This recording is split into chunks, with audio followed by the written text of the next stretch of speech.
Қайырлы күн баршаңызға, каналыма қош келдіңіздер. Мен Дана Асқар. Ең дәмді қайнатпа сорпа пісірудің құпия жолдарын көрсетемін.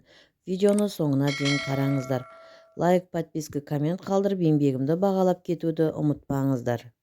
Тауық етінен жасалған қайнатпа сорпа дәмі өте керемет болып шықты. Сөзбен айтып жеткізу мүмкін емес. Өздеріңіз жасап көріңіздер.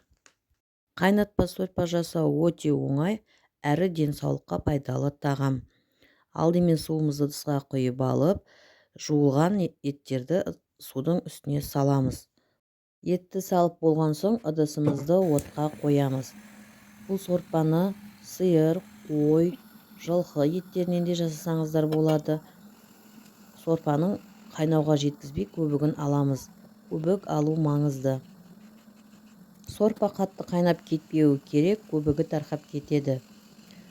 Көбігін алып болған соң қақпағын жауып, ары қарай 1-1,5 сағат жай баяу отта қайнатамыз. Егер сізде жылқы, қой, сиыр еті болса, қайнау ұзақтығы 2,5-3 сағатқа созылады.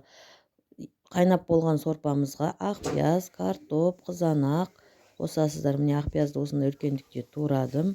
Картоптарды орташа болса 2-ке бөліп, 3-ке бөліп салсаңыздар әдемі болып шығады. Міне сорпамыз әдемі болып қайнап жатыр. Ары қарай тағы да 1 жарты сағаттай қайнатамыз.